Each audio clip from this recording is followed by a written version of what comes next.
Ok, el día de hoy vamos a estudiar unos cuantos conceptos claves, como qué son las fuentes de información, qué es el lenguaje controlado y el lenguaje libre. Pero esencialmente vamos a hacer práctica, sobre todo en PubMed, que es el buscador prototipo que vamos a usar el día de hoy. Pero podemos darle una ojeada a Scopus y a Cochrane, que podría serle útil a algunos. Me han estado mostrando más o menos qué títulos eh, han empezado a trabajar, entonces creo que también podemos hacer una práctica en PubMed con respecto a los términos que ustedes piensan buscar. Ok, ¿por qué es importante hacer esto? Esencialmente porque la bibliografía biomédica no es algo que falte, ¿sí? Que sea algo que no vamos a encontrar. Yo sé que muchas veces, probablemente a varios nos ha pasado que tenemos una idea de investigación basados en algunos artículos que hemos leído o en experiencia clínica o de algunos de nuestros maestros o asesores.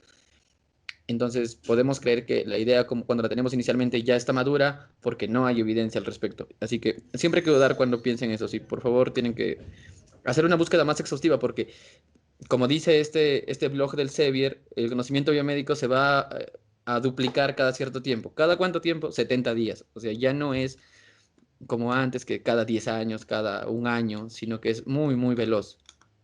Justamente por eso vamos a aprender a hacer estrategias de búsqueda.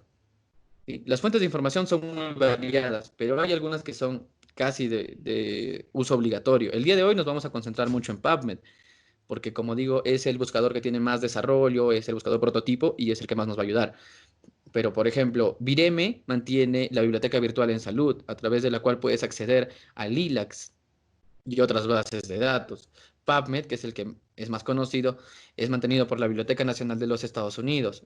El motor de búsqueda PubMed te permitirá buscar en varias bases de datos. La más conocida, Medline, pero Medline y PubMed no son lo mismo, como verán. Sí, PubMed es un motor de búsqueda. Y la organización Cochrane, Cochrane Collaboration, tiene realmente un buscador que se llama Central, no aparece aquí. Sí, pero su buscador se llama Central y permite buscar en Cochrane Library. Algunos ya conocerán un poquito de Cochrane, me han estado contando. Ahora, este gráfico no es mío, ¿no? Lo saqué de un curso ofrecido por Vireme, por la Biblioteca Virtual en Salud. Otro concepto clave, las fuentes de información no son islas separadas, ¿sí? PubMed no tiene una información exclusiva y Scopus, que también lo mencioné, tiene otra información exclusiva y nada de eso se mezcla, se cruza o se solapa, ¿no es así? Sino que son como ven en la pantalla, ¿no? En la www en la que todos navegamos, tenemos bibliografía que está dentro de PubMed, con su principal base de datos Medline, bibliografía que está dentro de Embase. Embase es un producto de Elsevier, ¿sí? Muchos ya usan productos del Sevier. Scopus igual, es un producto del Sevier. Como ven, Scopus es bastante amplio y esto sucede porque es una base de datos multidisciplinaria.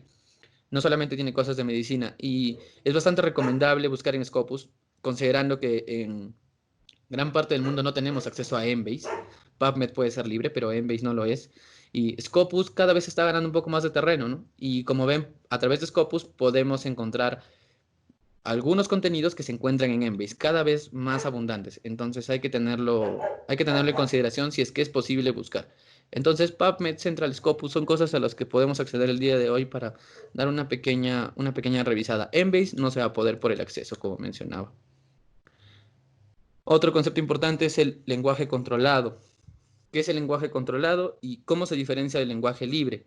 Bueno, en el lenguaje libre nosotros podemos usar casi una cantidad ilimitada de combinaciones entre las palabras, eh, no son exactas, a diferencia de un lenguaje controlado. El lenguaje controlado tiene una lista de términos limitada y cerrada, ¿sí? Un número exacto y se acabó el lenguaje controlado, no hay más. Y esto no es una desventaja, realmente se hace porque cada palabra tiene un concepto asociado. Entonces, ¿cuál es la ventaja ahí del lenguaje controlado contra el lenguaje libre? Que no hay ambigüedad. Cuando a alguien tú le dices diabetes mellitus, tal vez tú no entiendas lo mismo que la otra persona. Entonces, ¿cómo puedes estar seguro? Tienes que ir al lenguaje controlado, de preferencia, ¿no? El que tú prefieras usar, porque hay varios lenguajes controlados, y buscarás ese término. ¿Cómo se llama cada término? Tesauro. ¿Cómo se le llama también? Palabra clave, unitérmino, keywords. Por eso cuando uno revisa un paper, en la parte de keywords o palabras clave, podrá encontrar, idealmente deberían encontrar solo términos de lenguaje controlado, pero no siempre es así, y seguramente lo vamos a ver en un momento. Otra característica del lenguaje controlado, aparte de que no permite la ambigüedad, es que permite que el proceso sea más eficaz, más especializado. Y también, aquí está lo que les mencionaba, los keywords. Eh, Idealmente, todos estos deberían ser términos de un lenguaje controlado, pero tendríamos que comprobarlo, ¿sí? No todas las palabras que se ponen acá siempre son parte de un lenguaje controlado. Estos son los keywords que normalmente mandan los autores. Entonces, idealmente deberían ponerlo, pero no siempre son. Y el ejemplo que tengo ahorita clásico es el de COVID, porque es un término que está rápidamente evolucionando y cambiando. Entonces, muchos habrán puesto en su palabra clave, sobre todo al inicio, ¿no? Ahora ya la investigación está creciendo rápido, pero al inicio algunos pondrían neumonía típica de Wuhan, otros colocarían SARS-CoV-2, otros colocarían COVID-19, otros coronavirus 2019-2 y similares, ¿sí? Lo que en ese momento se estaba haciendo. Entonces, eso nos ayuda a ver también que este proceso de usar el lenguaje controlado que se llama indización, lo hacen profesionales, ¿sí? Constantemente, está cambiando, no es algo estático y tampoco es automático. Entonces, unos términos se encuentran dentro de otros, pero como verán, un término se puede encontrar dentro de dos clasificaciones, todo con tal de evitar la ambigüedad. Eso quisiera que quede bien claro. Por ejemplo, aquí, ¿no? Neoplasias del sistema digestivo. En realidad pertenece a dos grandes ramas, más grandes que este mismo término. Está incluido dentro de ellas, pero no se repite. Eso es lo importante, que no se repita. Y como tiene un concepto exacto, entonces no va a ser ambiguo. Otra, ya está. Otro punto que no deben olvidar es que, por ejemplo, para neoplasias del sistema digestivo no existe una sola palabra. El lenguaje controlado también sabe que tiene sinónimos. Lo vamos a ver un poquito más adelante.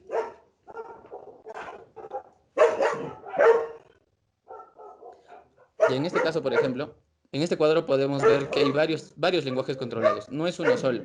Por ejemplo, si es que queremos buscar en PubMed, queremos usar este motor de búsqueda, tendrá un lenguaje controlado y sus tesauros, recuerdan tesauros, términos de lenguaje controlado, a los cuales llaman términos mesh. Si es que pudiéramos buscar en Embase, tendríamos que trabajar con términos Emtre. Scopus trabaja con ambos, y Vireme, que básicamente recopila la información de Latinoamérica y un poco más, como les decía, no es que está limitado por fronteras exactas, sino que en esencia podemos decir, ¿no?, que PubMed tiene la información de Estados Unidos, que Embase trabaja con información sobre todo de Europa y Vireme Latinoamérica, por intentar clasificarlo territorialmente, por decirlo así. Usa Vireme términos DEX. Entonces, ¿cómo se ve la plataforma de DEX? Se ve así, con un lugar donde permite consultar al DEX, descriptores de ciencias de la salud. Y cuando nosotros entregamos un término como pterigium, nos entrega la categoría en la que se encuentra, que podemos verla aquí a la derecha. Dentro de enfermedades la han puesto en oftalmopatías, dentro en enfermedades de la conjuntiva, y ahí han puesto pterigium. Este proceso lo hacen profesionales, eso quisiera que quede claro. Y aquí tenemos el concepto para que no haya ambigüedad.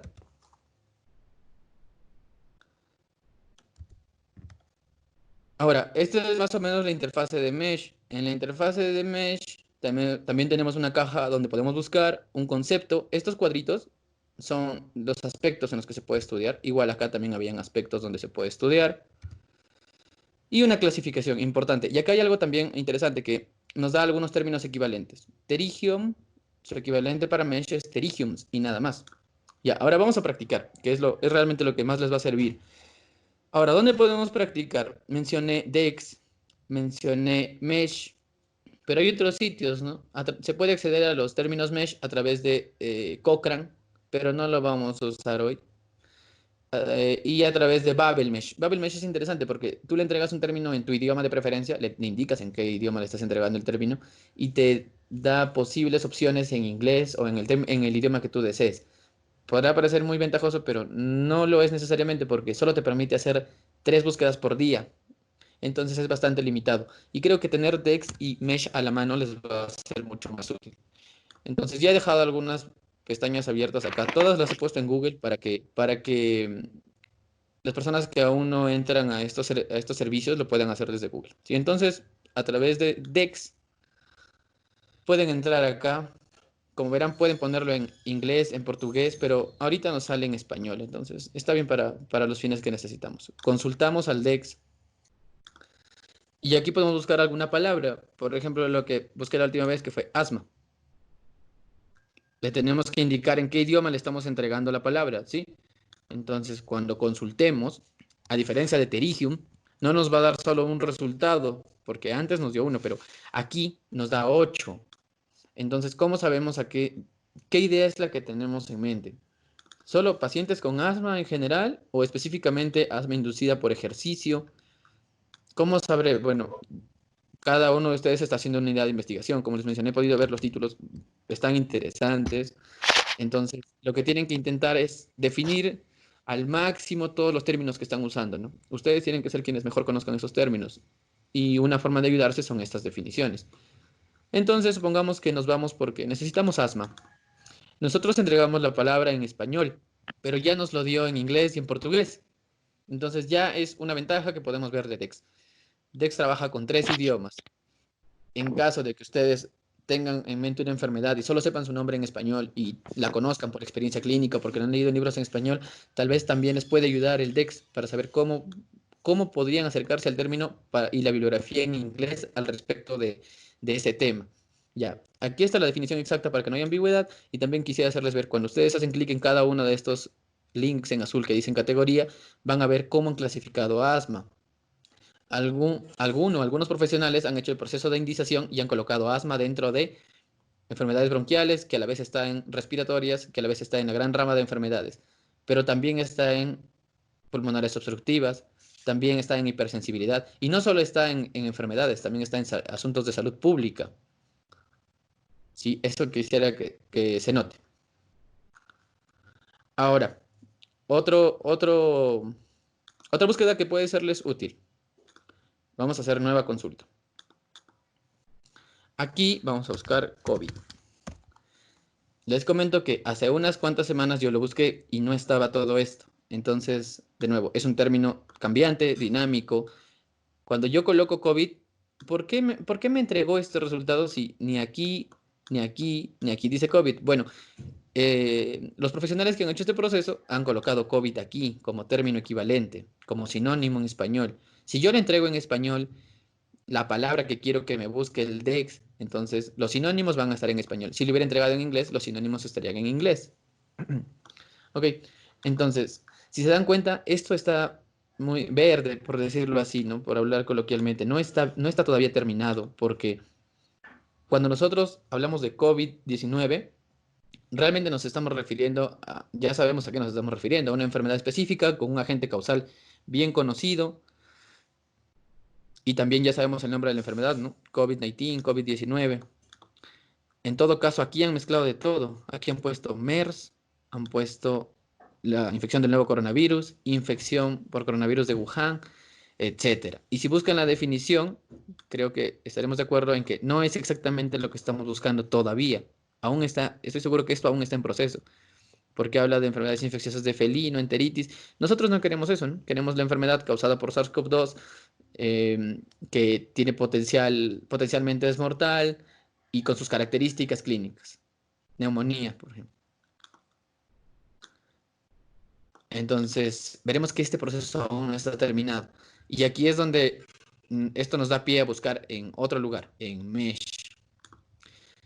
¿Cómo entramos a Mesh a través de Google? Bueno, simplemente hay que colocar Mesh y darle clic al primer enlace y nos va a mandar para aquí. Esta interfaz es un poco antigua y probablemente ya cambie en estos meses, pero con tal que ustedes conozcan el proceso, van a poder seguir usándolo.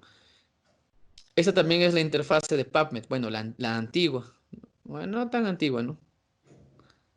Pero como pueden ver aquí en esta pestañita en la que ahorita dice Mesh, porque hemos entrado buscando Mesh en Google, hay muchas bases de datos en las que pueden buscar. Muchos pondrán todas las bases de datos o pondrán PubMed, pero para lo que estamos haciendo en este momento, lo que nos interesa es la base de datos de Mesh. Y aquí le diremos qué término queremos que busque. Por ejemplo, Queremos que busque COVID. Ya. Creo que esta es una diferencia que hay que notar. No es exacto decir que Dex tiene todos los términos en español y Mesh tiene los términos en inglés. O sea, uno no es traducción de otro. Son dos lenguajes controlados muy diferentes, trabajados por profesionales diferentes, mantenidos por organismos diferentes. ¿Sí? Como ven aquí, para COVID ya me salieron 18 términos y cuando aquí puse COVID me salió uno y encima mal definido, o sea, todavía está en proceso. En cambio, veamos acá. Tenemos vacuna, seroterapia, diagnóstico y uno que ya busqué anteriormente que es COVID, COVID-19 solo. Tenemos también aquí la proteína Spike, si lograron alcanzar a ver. Entonces, ¿qué nos da Mesh? En muchos términos, en la gran mayoría nos da la fecha en la que se introdujo el término, 13 de febrero, relativamente nuevo. Y veamos si realmente el concepto se ajusta a lo que nosotros buscamos para evitar la ambigüedad de la que hemos hablado. Viral, sus síntomas, más signos, otros signos como pérdida de gusto y olfato. Y aquí está. ¿Cuál es el agente causal o agente sospechoso, no? SARS-CoV-2. Mucho mejor definido, creo yo, que en comparación con cómo lo tiene Dex hasta ahora, ¿no? Seguramente Dex hará el proceso para arreglarlo, cambiarlo y ordenarlo principalmente, para que la búsqueda sea más ordenada. Recuerden que esa es la idea de tener un lenguaje controlado. ¿Qué más tenemos? Tenemos, por ejemplo, acá algunos términos equivalentes. Creo que varios de ustedes ya han visto eso, ¿no? Infección por SARS-CoV-2, por nCoV-19, el nombre que tenía anteriormente este virus, etcétera. Entonces, ¿y dónde está? Aún Mesh no es perfecto, no es tampoco que de ayer para hoy ya hicieron toda la clasificación y ya está totalmente terminada. Como digo, es un proceso dinámico. Si recuerdan, habían clasificaciones como todos los términos, en este caso, ¿no? Todos los términos DEX, dentro había enfermedades de tal órgano, ya. Y en Mesh es igual, pero aquí, como recién empieza el proceso, dentro de todos los términos Mesh han puesto un término que se llama COVID-19. O sea, no está en infecciones, no está en enfermedades, no está en ninguna otra clasificación, porque recién empiezan a hacerlo. Si quisiera que noten eso, porque es importante tener ese concepto claro. Entonces ya hicimos una pequeña práctica de qué términos buscar aquí. Ahora ya vamos a usar lo que estamos aprendiendo. ¿Cómo lo vamos a usar? Lo que necesitamos hacer es una estrategia de búsqueda. Muchos podríamos colocar simplemente en Google, Scholar, o solo en Google, o en PubMed, o en Cochrane, entrar y poner una palabra de lenguaje controlado y listo, arrancó la búsqueda. Pero no estamos aquí para eso, sino para hacer una búsqueda un poco más refinada y con dos funciones, básicamente, ¿no? En un lenguaje coloquial podemos decir que no queremos meter basura a nuestros resultados porque hay muchos resultados, hay mucha información biomédica que no nos va a servir para nada y otras de muy baja calidad también. Entonces, habrán cosas que nos hagan ruido nada más y no nos sirvan realmente. ¿Sí? De nada me sirve tener 48.000 resultados, sí, 30.000 no me sirven de nada. Ni siquiera el título tiene que ver. Y tampoco hacer lo contrario. O sea, tampoco queremos que los resultados que sí son de nuestro interés se nos escapen. Tampoco queremos eso, ¿cierto? Para eso tenemos que tener en cuenta que la pregunta de investigación es esencial para iniciar todo este proceso. Como ven aquí, esta pregunta de investigación es el aspecto medular de una investigación y producto de la idea de investigación. Ya han estado viendo un poco al respecto. En sus títulos he visto que tienen ideas bastante interesantes. Ahora, como mencioné, la primera idea de investigación no es la que usualmente se queda, ¿no? Uno puede colocar una idea y de ahí nace un título, pero cuando hagan esta búsqueda hay unas cosas. ¿Cómo se definen exactamente sus poblaciones? ¿Qué parámetros exactamente van a medir? Por eso es que existe la estrategia PICO. Esto está basado en estudios con intervenciones, estudios experimentales normalmente, ¿no? La P representa al paciente, a la persona o la población.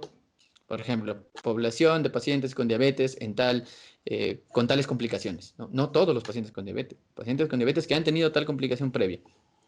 O población de pacientes, un ejemplo que vamos a usar, con artritis reumatoide sometidos a tal tratamiento durante por lo menos 6 meses. ¿Sí? Porque recuerden que el hecho de que, por ejemplo, yo tenga artritis reumatoide diagnosticada ayer y que tenga pacientes con artritis reumatoide y con tratamientos continuos desde hace 3 años, ya nos hace diferentes. Entonces, probablemente sus poblaciones no van a ser artritis reumatoide ni con un fármaco específico, pero tengan bien en cuenta eso, ¿sí? A veces cuando uno mete mucha gente porque quiere abarcarlos para no dejarlos fuera, comete algunos errores. Y es el estudio más impreciso. Esa es realmente la palabra. El estudio se puede hacer muy impreciso. Hay que tenerlo en mente. Entonces, eso con respecto a la población. Después tenemos la intervención. Hoy día no vamos a hablar mucho de preguntas de investigación, pero sí quiero mencionar esto porque la intervención es el tratamiento, por ejemplo, que se está experimentando en un grupo de pacientes. No solamente fármacos, puede ser ejercicio, puede ser un estilo de vida, etcétera, etcétera, etcétera. Sí, pero si se dan cuenta es una intervención. Nosotros, el investigador, interviene sobre el grupo. Si es que no fuera así, si es que fuera un estudio observacional en el cual, por ejemplo, yo veo que una población está expuesta a mercurio, entonces esto ya no es una intervención. El experimentador o el investigador no tiene, el investigador en este caso, no tiene nada que hacer con el mercurio. Él no está creando el estímulo y decidiendo quién lo recibe, quién no, o aleatorizándolo. No, eso no sucede. Es un estímulo ambiental. Y entonces la I ya no es una I, la I es una E. Por lo tanto, ya no sería pico, sería peco. A veces lo podrán encontrar como peco. Solamente quiero mencionar eso. Aparte, también los estudios suelen tener o pueden tener un control, no siempre lo tienen, y el outcome o los outcomes son muy importantes también. Los resultados que se van a medir, ¿sí? No es lo mismo que un fármaco X sea, no, ningún fármaco X es bueno para todo. Esa es la idea de esto. Un fármaco puede ayudar a disminuir mortalidad o puede ayudar a disminuir días de hospitalización o puede evitar que una persona necesite respiración mecánica, ¿sí? Entonces, el outcome, ¿qué mides? ¿Cuál es el desenlace de todo esto? Ninguna intervención es buena para todo, ¿sí? No simplemente tenemos que definir bien los outcomes. Esa es la conclusión de todo lo que acabo de decir. Y con respecto a la pregunta de investigación, acá hay algunos otros tips, pero no vamos a parar ahí. Ya, los operadores booleanos es lo que nos va a permitir combinar nuestros términos. Si tengo el término lupus eritematoso sistémico y el término obesidad, los combinaré según yo cómo los quiera combinar, cómo esté pensada mi estrategia de búsqueda. Supongamos que aquí pongo A, lupus, y B, obesidad. ¿Sí? Que hagamos ese ejemplo por ahora. Entonces, si yo uno lupus and obesidad, me dará solo la intersección. Esto es conjuntos, diagramas de Venn que ya hemos visto antes. Sí, alguna vez hemos visto diagramas de Venn todos, entonces cuando los conectamos por AND nos dará los papers, los resultados que hablan tanto de lupus como de obesidad. Si hablan a la vez de esos dos términos, el buscador dirá, este es un resultado que tú estás pidiendo y te lo entrega. Si en cambio hacemos el ejercicio de lupus o obesidad, nos dará todo, nos dará lo que tiene lupus y obesidad a la vez, pero también nos entregará todos los resultados de obesidad combinado con muchos otros términos, todos los resultados de obesidad y también todos los resultados de lupus. Entonces, OR nos ayuda a abarcar más. Se dan cuenta por cómo está sombreado el gráfico, se nota que abarcamos más cuando usamos OR y somos mucho más específicos y limitamos más el resultado y la búsqueda con el AND. El NOT no se usa mucho realmente, pero en ese ejemplo aquí tendríamos que haber puesto obesidad NOT lupus, para que todo lo que tiene que ver con lupus no nos aparezca. Pero no lo vamos a usar ciertamente. Y creo que hay casos muy específicos o casi ningún caso en el cual tendríamos que usarlo. Hoy no lo vamos a usar. Ahora, una pregunta que muchos se habrán hecho al iniciar es, ¿dónde busca, no? Lo busca en el título, lo busca en el texto, lo busca, ¿dónde busca lo que yo le pido? Y ya sé que le voy a pedir un término, probablemente lenguaje controlado, término DEX, término mesh, hoy día, término mesh, y voy a combinar mis diferentes términos mesh con operadores booleanos, ya entendí eso, pero ¿dónde busca? Bien, le podemos pedir que busque nada más en el nombre de la revista o que busque en el campo de los autores, del título, del resumen, de las palabras clave o keywords o en las palabras del texto en todo caso. También se le puede pedir eso. Ya, Mesh te permite buscar en todos estos campos que se están viendo acá, que aquí están traducidos, ¿no? Tipo de publicación, subtítulos Mesh, Mesh tema principal, una cantidad bastante amplia. Y bueno, así sería como lo tendrían que buscar. Los que son más útiles, ciertamente, no son todos, ¿no? Editor, normalmente no buscamos por editor, es algo que probablemente no usen, pero sí que van a usar título y abstract, que está acá. Es decir, el término fue tan importante en este paper o en este resultado que estuvo en el título o en el abstract, porque a veces en el título no colocan el término que nosotros estamos pensando y si no decimos que también lo busquen en el abstract, se nos escapó el resultado y adiós. Justo lo que no queríamos, ¿recuerdan? No queremos abarcar demasiado porque vamos a tener cientos de miles de resultados, pero tampoco queremos que se nos escape lo que realmente nos interesa. Entonces, cuando le decimos título abstract, como ven en este cuadrito que está a la izquierda, le estamos especificando dónde buscar, ¿no? Por ejemplo, título. Si solamente quisiéramos en el título, ponemos la palabra y seguido, entre corchetes, colocamos TEI y ya le dijimos solo busquen el título. Si fuera en asunto o términos, palabras clave, pondríamos el término mesh y entre corchetes ponemos MH o mesh, también pueden poner ambos, da lo mismo. Si quisiéramos en el resumen, pondrán la palabra y luego pondrán app, indicándole que solo quiero que lo busquen en el abstract. Pero normalmente todos usamos TAP, porque TAP combina estas dos filas de aquí. Entonces, lo que hemos aprendido previamente, nosotros tenemos un término mesh y le colocamos después MH. ¿Cuándo necesitamos colocar el término mesh en comillas? Cuando es una palabra compuesta, cuando es un término como por ejemplo parálisis cerebral. Si lo colocamos en comillas, el buscador, el motor de búsqueda PubMed interpretará, estamos buscando el término mesh palsy, o sea, parálisis, y nada más. O sea, el término que está contiguo a los corchetes. Pero como no queremos eso, sino que queremos un término exacto, parálisis cerebral, lo colocaremos así. Parálisis cerebral con comillas y MH seguido. ¿Qué le estamos diciendo? Busque el término mesh. Es un término mesh porque yo ya lo he buscado y sé que es un término mesh. Y le estoy pidiendo que me busque ese término específico. ¿Dónde? ¿En el título, en el abstract? No, solamente en los términos mesh, nada más. Estos términos mesh, como dije, puede ser que las palabras clave del paper coincidan, ¿sí? Pero en realidad, ¿quién decide qué término mesh corresponde a cada paper? Los indizadores. Eso hay que tenerlo bien, bien en cuenta. Es un proceso humano, sistematizado y todo, y de muy buena calidad en algunos casos, pero puede fallar. Entonces, la estrategia no se puede quedar en parálisis cerebral, si es que fuera el caso. Tenemos que ampliar más. A ver, otro ejemplo. Yo he encontrado que para enfermedad pulmonar obstructiva crónica, el término mesh es este.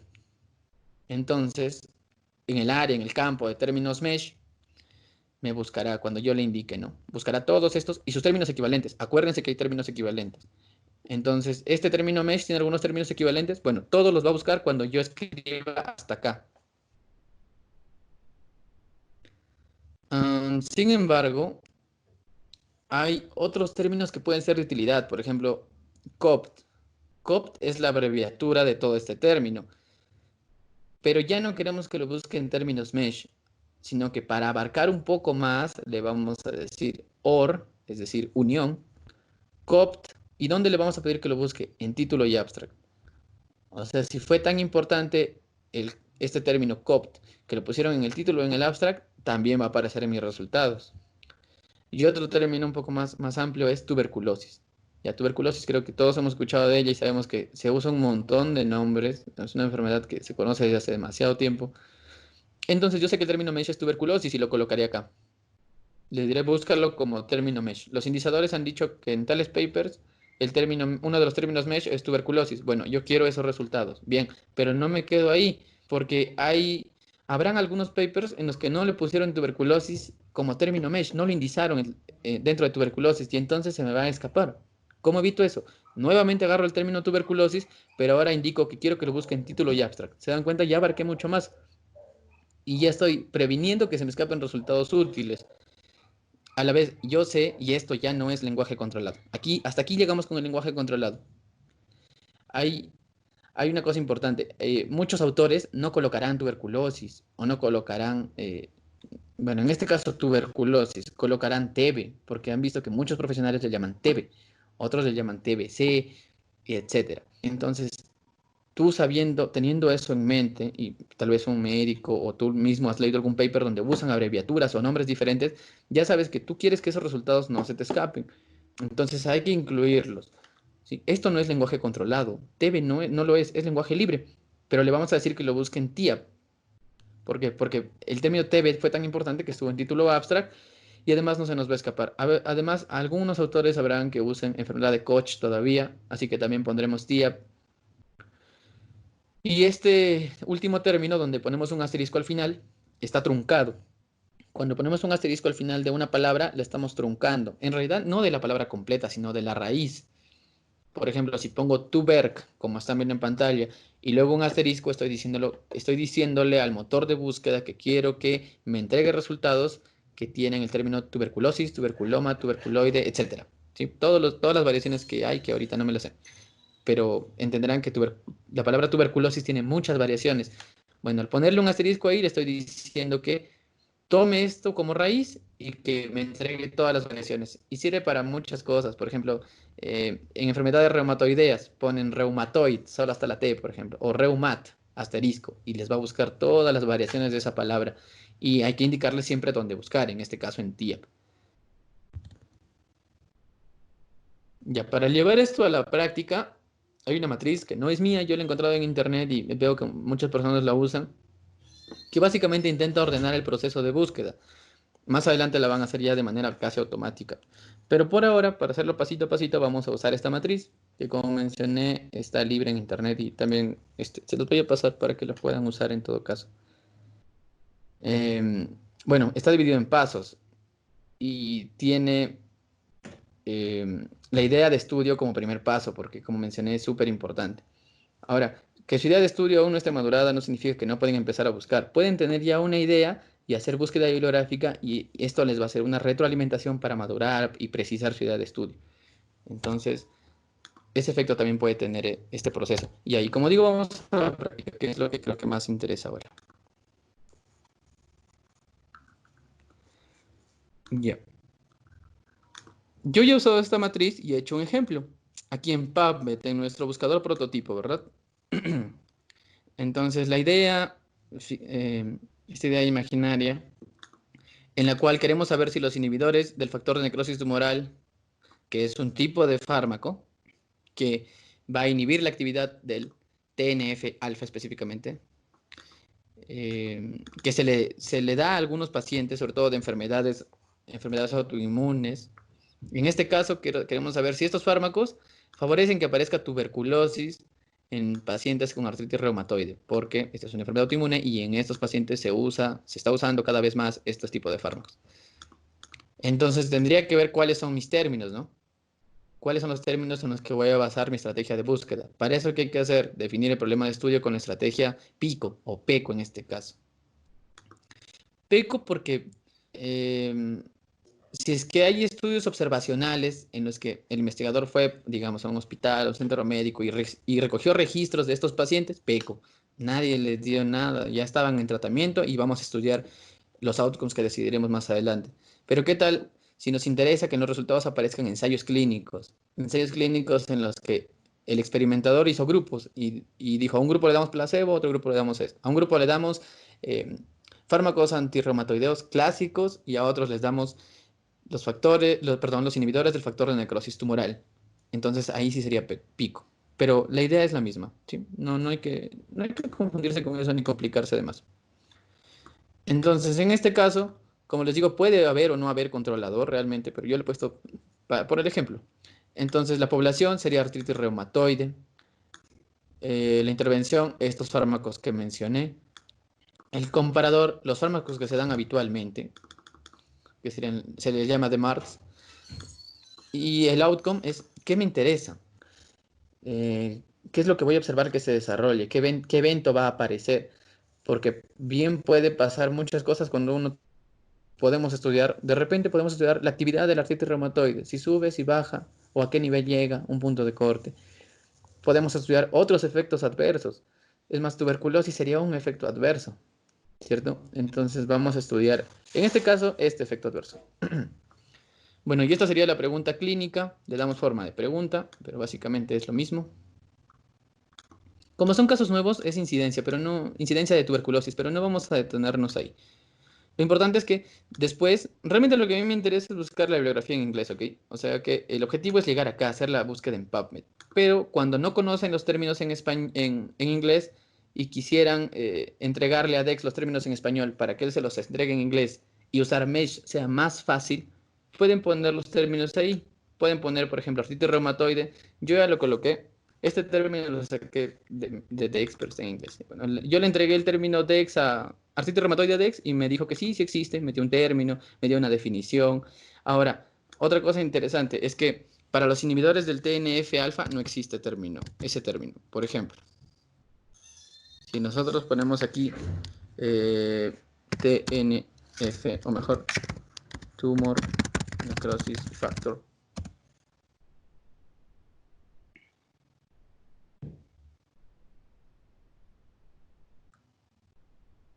Entre todos los resultados tienen que estar los inhibidores, porque aquí está. Mientras que si uno busca en DEX, como menciono, no es una traducción exacta de otro, sino que son lenguajes diferentes. Entonces, en este caso, voy a buscar factor de necrosis.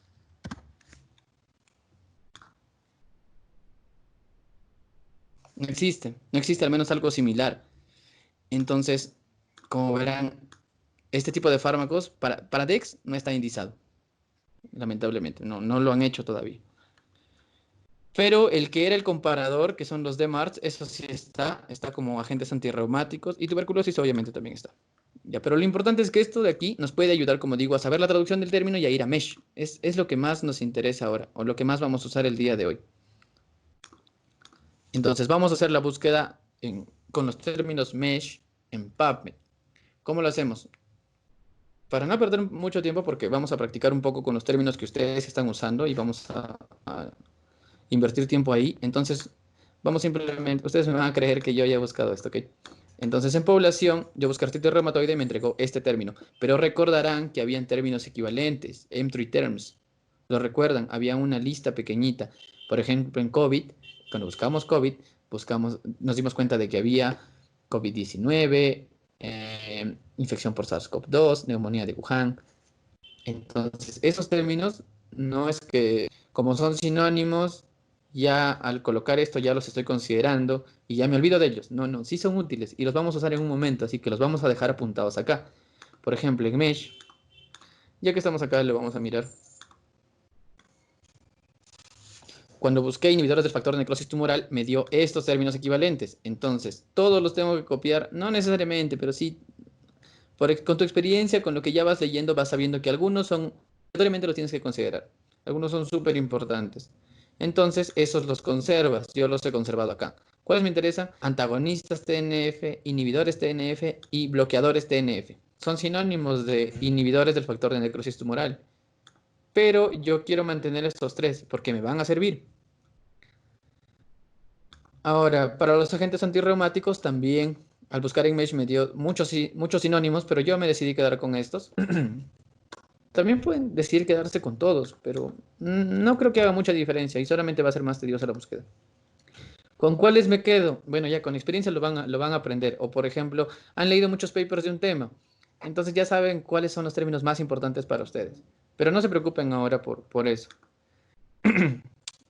Lo siento. Ahora, en el caso de tuberculosis, podremos ver que también hay términos equivalentes. Y como se imaginarán, acá hay un montón de términos equivalentes.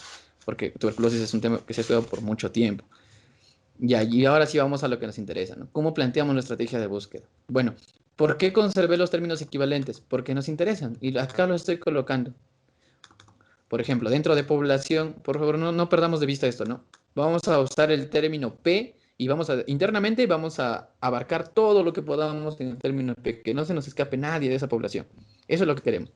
Cuando hagamos el término I, también haremos lo mismo. Por eso es que uno de los términos mesh, el término mesh principal con los términos equivalentes, con OR, para abarcar más. Lo mismo hago acá. Para inhibidores del factor de necrosis tumoral, uno con OR, con antagonistas, uno con OR con inhibidores y uno con OR con bloqueadores. Y similar también en los siguientes, en comparador y en outcome. Ahora, ¿por qué están estas palabras acá? Bueno, como mencioné y como vimos por ejemplo, en el ejemplo de tuberculosis que vimos anteriormente, que la palabra TB era súper importante. Bueno, eso es lenguaje libre y vamos a usar lenguaje libre acá. Por ejemplo, para artritis reumatoide, yo sé que muchos autores le llaman RA en inglés, ¿no?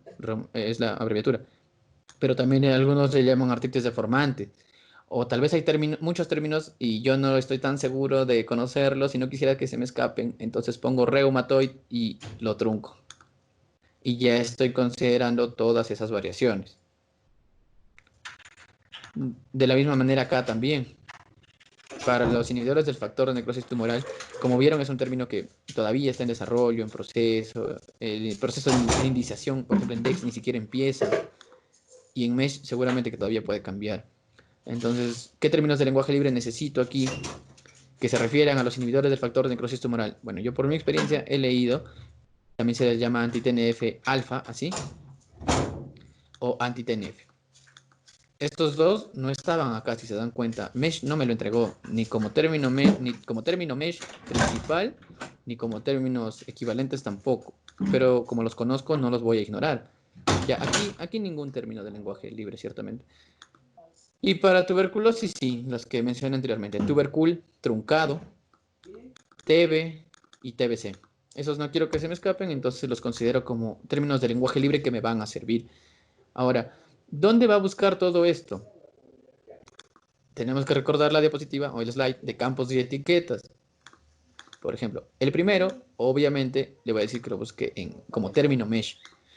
¿Sí?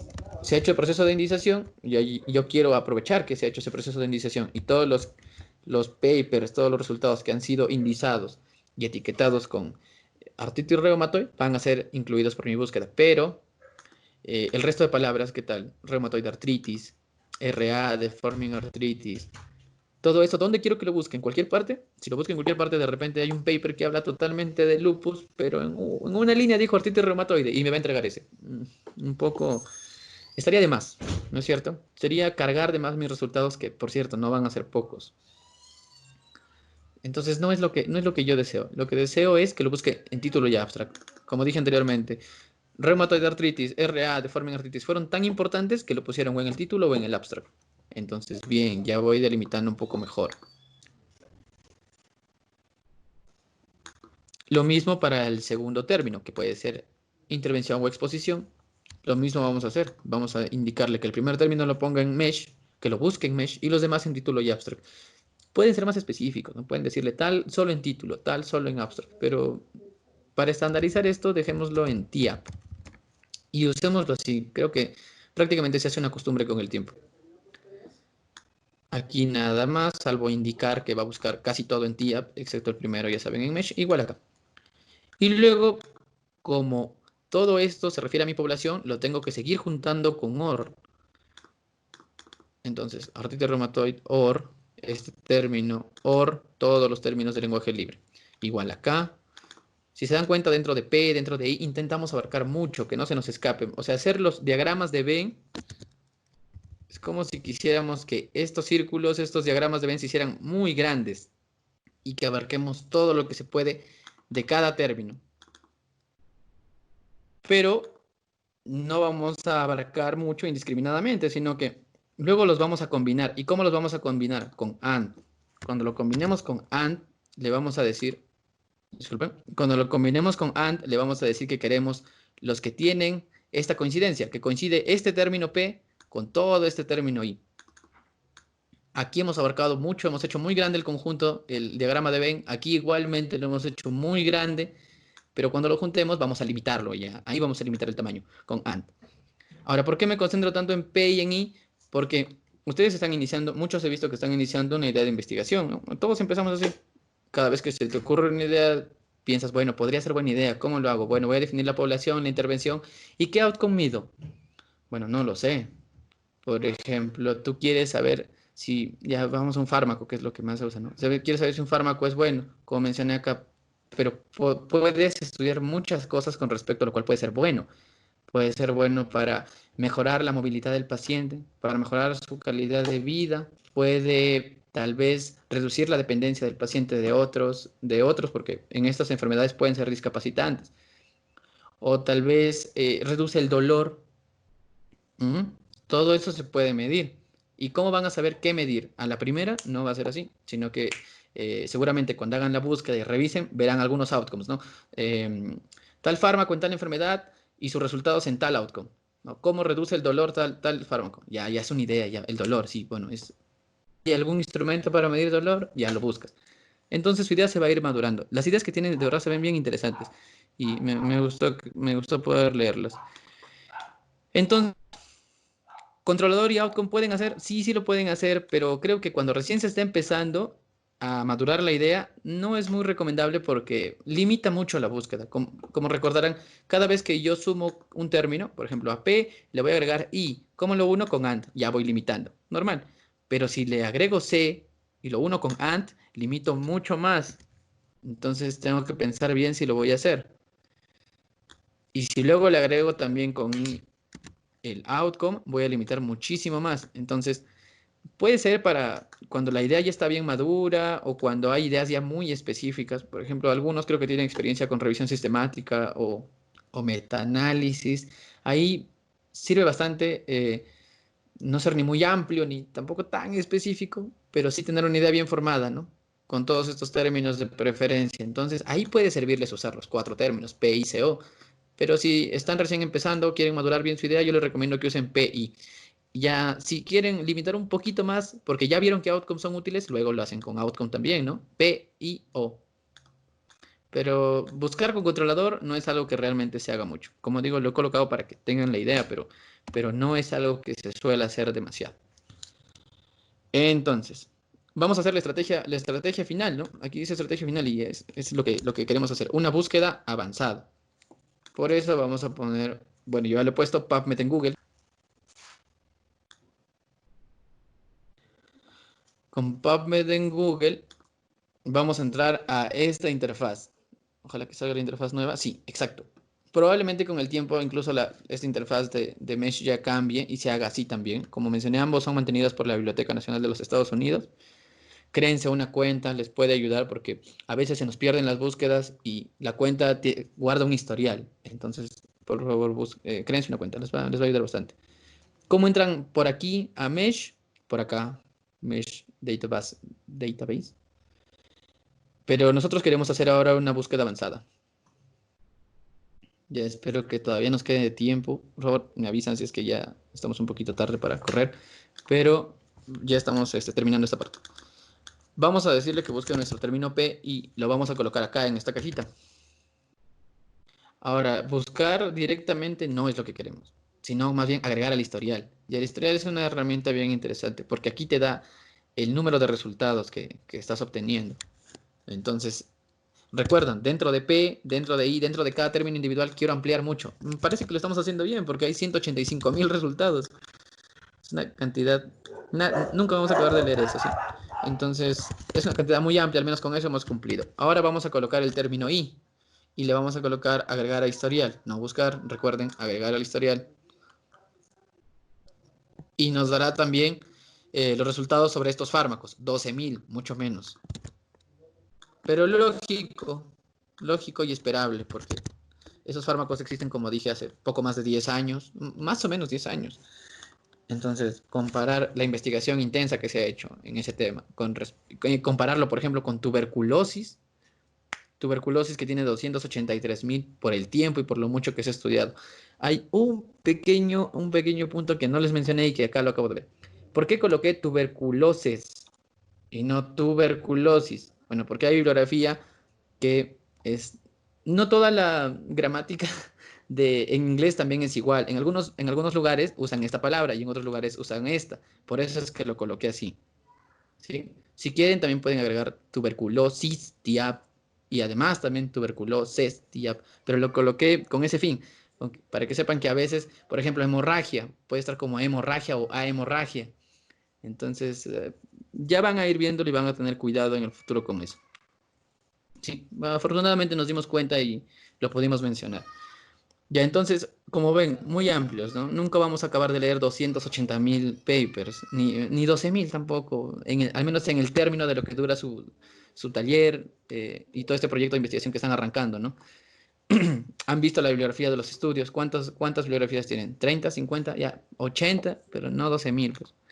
Entonces, lo que tenemos que hacer ahora es combinarlo. ¿Cómo lo vamos a combinar? De la siguiente manera. Como ven, cada uno se asocia a un número. Esto es importante. Ya recuerden que cada uno se asocia a un número. Entonces, al número 1 nos permite hacer ciertas acciones, como agregarlo nuevamente a la caja que teníamos acá arriba. Entonces, ya lo agregamos. ¿Cómo? Aquí también. Pero ya no sale solamente agregar, sino con qué operador booleano queremos agregarlo. En este caso, con AND. Y como vemos, sí, efectivamente, por aquí ha puesto un AND. Y luego todo el término de intervención. Y aquí está el outcome que hemos elegido, que es tuberculosis. Entonces vamos a colocar también agregar con AND y ya apareció acá. Ahora sí podemos agregar al historial nuevamente. Cuando lo hagamos, nos saldrá solo 294 resultados. Me parece que es un resultado totalmente digerible. Mucho más fácil de leer, mucho más fácil de trabajar. Y esto les va a ayudar, como les digo, a ver qué vacíos realmente existen en la información. Ahora, ¿cómo accedo? El número probablemente no me sirva de mucho. Pero dándole clic al número ya puedo ir a la interfaz de Puppet con sus resultados. Y aquí están los 294 resultados. Ha cambiado también en los últimos meses. Antes la interfaz no era así, pero sigue teniendo las mismas funciones esenciales. Tiene filtros acá, por ejemplo. Acá puedo colocar cuáles tienen texto completo libre, ¿no? 2. Bueno, no. Realmente, yo supongo que la mayoría usa Sci-Hub cuando quiere desbloquear algunos artículos. Entonces, lo que nos interesa es poder entrar y acceder a este código DOI, ¿no? Bueno, 294 resultados, es lo importante. Muchos lo querrán exportar. Creo que esto ya hay otra sesión de esto, pero igual voy a mencionarlo como una de las herramientas del buscador. Hay que darle aquí en Send to Station Manager. Le dirán que no los resultados de la página, sino todos los resultados y crearán el archivo en Create File. Y eso les va a volver a hacer todo este proceso cada vez que van, por ejemplo, hoy día se me ocurre la idea, hago la estrategia de búsqueda y que vuelvo a trabajar en este proyecto o hasta mañana y de nuevo vamos a volver a hacer todo, va a ser muy tedioso, muy trabajoso y tienen que valorar su tiempo también. Entonces, al hacer clic en este procedimiento que acabamos de ver y darle guardar, se va a crear un archivo con todas estas referencias, 294 referencias, ¿verdad? Muy bien, se va a crear un archivo con 294 referencias que después podrán importar a su gestor de referencias. El que ustedes usen, ¿no? Zotero, EndNote, Mendeley, cualquiera que sea de su preferencia, igual cumple su función. Y la otra herramienta clave aquí que es crear alerta. Porque cuando crean alerta, por ejemplo, yo le voy a poner ARITBC. Le ponen un nombre. Aquí está la estrategia de búsqueda completa. No, sale un cuadrito chiquito, pero esa es la estrategia. Y le van a indicar a qué correo se los debe enviar, le van a indicar con qué frecuencia. Y esto es súper útil porque la idea de lo que estamos haciendo se basa en la medicina basada en evidencias. Y necesitamos tener la mejor evidencia disponible. Y si sale un estudio súper importante al respecto, pasado mañana, pero ustedes hicieron la búsqueda hoy, entonces de acá a, no sé, 2 meses, cuando ustedes intenten mandarlo a algún lugar para publicar, ya estará desactualizado porque no están considerando, en ese momento, dentro de 2 meses, ya no es la mejor evidencia disponible la que ustedes están considerando, ya se les escapó algo. Pero con estas alertas van a estar más al tanto. Entonces, por ejemplo, si yo todavía estoy trabajando en un proyecto que sé que es a largo plazo, tal vez puede ser mensual, pero ya, o tal vez estoy corriendo y cada 2 semanas me piden productos semanal, o estoy en pleno proceso en el que ya quiero enviar a una revista diario. Y ustedes decidirán eso. ¿Sí? También pueden poner un texto opcional, pero ya son especificaciones. La idea es que pueden guardarlo y se lo va a mandar a su correo. No le voy a dar a guardar porque yo ya guardé esta búsqueda antes, pero ya conocen la herramienta. Entonces ya tenemos esto. Ahora, prácticamente ya saben cómo hacer una estrategia de búsqueda avanzada, refinada para lo que ustedes desean. Una cosa que deben tener en cuenta es esto. Le voy a dar clic aquí a 5 años, ¿ok? Cuando ustedes usan el filtro de años, que probablemente es uno de los más útiles, les limita más. Ya no hay 249, ahora solo hay 65. ¿Por qué menciono esto? Muchos de ustedes ya habrán visto este filtro ya. Y pueden elegir otros filtros. No les recomiendo mucho usar estos filtros porque uno puede colocar, no sé, randomize control trials, pero a ver, no es tan exacto. Se les pueden escapar muchos resultados. Entonces, no lo suelo usar mucho. Pero bueno, ya activamos el filtro de 5 años. Ese sí es más preciso. Y le vamos a dar en avanzado. Muy bien. Y pueden ver acá. Voy a copiar esto. ¿Sí? Vamos a regresar en el tiempo. Esto fue lo que hicimos hace un momento. Y yo le doy agregar al historial. ¿No? Uy. Ah, ya. También. Bueno, estas cosas ayudan a aprender. A veces pueden encontrar errores en la estrategia. Cuando lo copian mal, cuando les falta comillas o hay paréntesis de más. A veces les puede salir cosas como esa. Entonces, ¿qué tienen que hacer? Se regresan a su matriz en la que están trabajando y tienen que verificar. ¿Ya? Eso es a veces lo tedioso de esto. Verificar que los corchetes estén bien, que los términos estén con comillas, que los paréntesis están donde deben estar, en caso de que usen paréntesis aquí dentro de la pela y ya. En todo caso, lo que quisiera que noten es esto. Como pueden ver, aquí había 283.000, aquí había 294, aquí había acá hay 65. ¿Por qué? Porque aquí está activo este filtro. Sí, tengámoslo en cuenta. Por ejemplo, ya voy a copiar la P otra vez.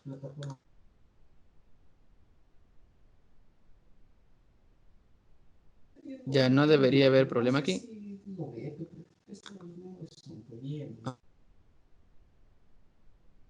Artritis reumatoide nos da 34.000. Pero recordarán que antes ya buscamos el mismo. Pero me dio 185.000. Entonces, ¿por qué me da ahora solo 34.000? Bueno, porque no he desactivado este filtro. ¿Sí? Eso era lo que iba regresando aquí a búsqueda avanzada. Cuando ustedes seleccionan un filtro y luego se regresan a búsqueda avanzada por algún motivo para refinar la búsqueda, deben darse cuenta de que el filtro que han aplicado puede seguir activo. ¿Sí? Entonces, no está de más limpiar el filtro. Ya. Eso creo que ya haría que terminemos con PubMed. Denme por favor un segundo porque necesito conectar esto para que no se descargue la computadora. A ver, entre otras cosas, en este instante vamos a ver, solamente va a ser una pequeña mirada a Scopus, porque algunas universidades han conseguido el acceso a Scopus, el acceso remoto durante la cuarentena y les puede ser de utilidad, ¿no? Si tienen el recurso, ¿por qué no usarlo? Cosas que tienen que tener en cuenta, que ya mencioné, Scopus les va a dar muchos resultados que no son de su interés porque es una base de datos multidisciplinaria.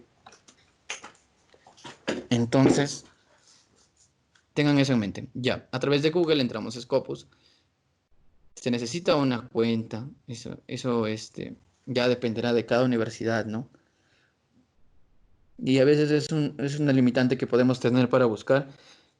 Pero creo que algunos de nosotros, a veces cuando no tenemos una cuenta, podemos pedírsela a un amigo que haga la búsqueda por nosotros. Le damos la estrategia y que haga la búsqueda. ¿Y cómo hacemos? Tenemos que entrar precisamente a... ¿Tenemos que ver esta página de Scopus? No puede descargar. ¿Recuerdan que aquí descargamos los resultados en PubMed? Bueno, igual aquí en Scopus también se pueden descargar los resultados. Entonces, siempre búsqueda avanzada, porque estamos haciendo todo este proceso de aquí para hacer búsquedas avanzadas. Ya, en Scopus no se busca igual. Los campos se van a señalar de manera diferente. Por ejemplo, como ven aquí, yo he borrado todos los campos que estaban con corchetes. Todos, absolutamente. Pero he puesto todo el término P entre paréntesis y antes puse título abstract, palabra clave. Title abs key. Entonces, al hacer eso, coloco aquí, luego coloco and. Voy a copiarlo un poquito rápido, porque ya han visto cómo es el proceso. Para ganar un poquito de tiempo. Como ven, el and lo agrego manualmente. And, y ahí está. Los tres términos están de la manera que mencioné, ¿no? Con título abstract key. Y como estamos en búsqueda...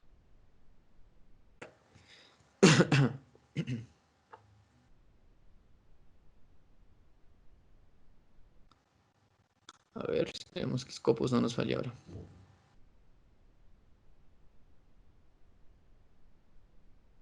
Genial. Salieron 1114 resultados. ¿Por qué? Porque como dije, primero es multidisciplinaria y segundo, mete muchas cosas que no son siempre útiles. Por ejemplo, a veces hay abstracts de congresos, ya, esos están en estos 1140. Aquí está la estrategia para poder dar una revisada, pero básicamente son las mismas herramientas y eso quisiera que vean. Set alert.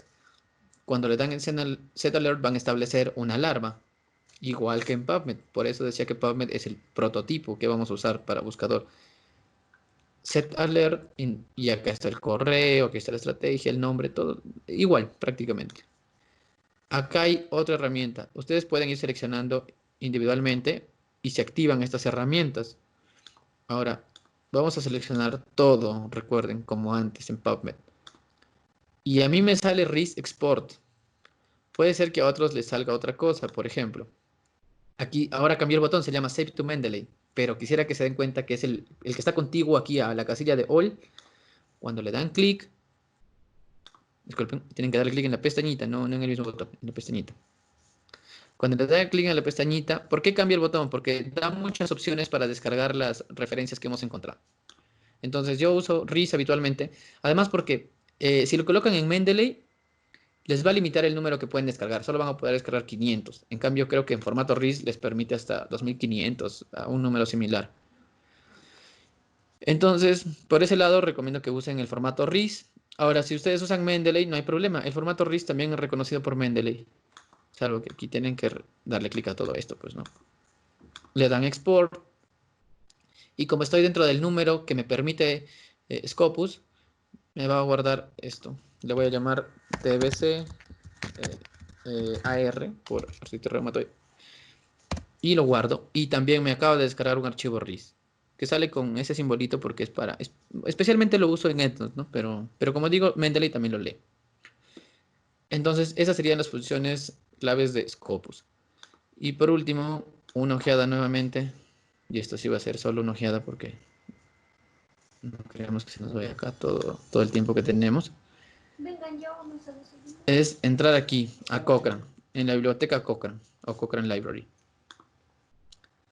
No olviden crearse su cuenta, eso creo que estábamos conversando anteriormente con los organizadores, ¿no? La importancia de crearse una cuenta aquí en Cochrane. Puede ser bastante útil. Y tiene muchos recursos gratuitos, así que no los desaprovechen. Sobre todo durante cuarentena han soltado bastante material de mucha utilidad para capacitarnos. Entonces, ya estamos en la biblioteca Cochrane. Búsqueda avanzada. Siempre busquen hacer búsquedas avanzadas. ¿Ya? Si estamos haciendo todo esto es para eso. Search y Search Manager, que es lo que más nos interesa. Ya, aquí es más tedioso hacer búsquedas. Y lo van a ver así. Bueno, acá hay una estrategia que yo estuve trabajando. Pero lo que vamos a hacer es ver otra estrategia. Aquí he guardado algunas. Entonces vamos a ver esto. Para la práctica con AR. Ya. Por eso no la hago ahorita, porque como ven es más trabajoso. Son muchos términos.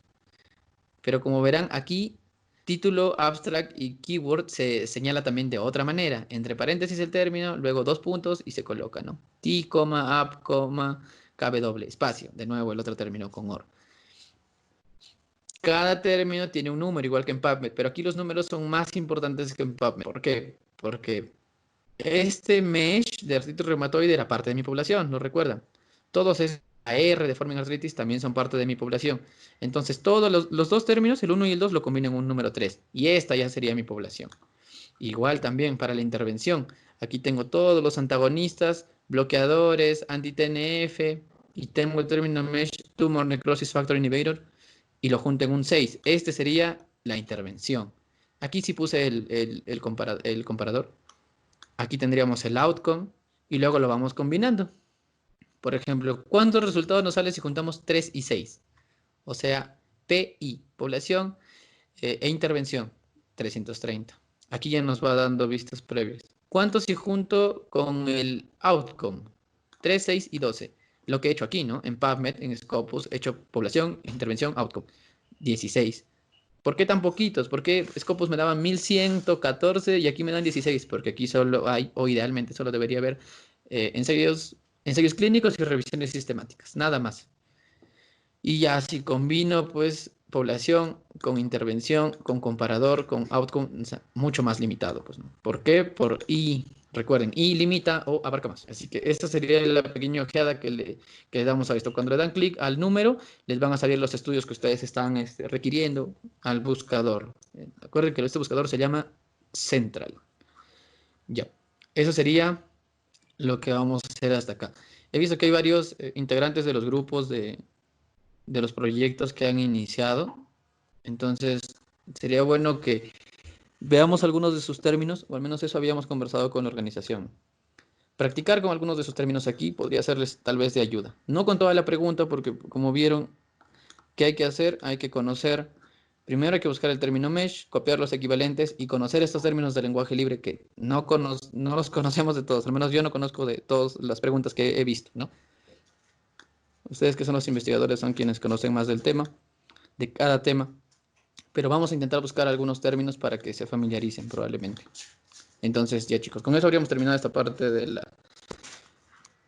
tanto de la parte teórica como práctica, ya hicimos un poquito, pero como digo, para terminar podemos buscar algunos términos, así que bueno, eso sería todo. Gracias.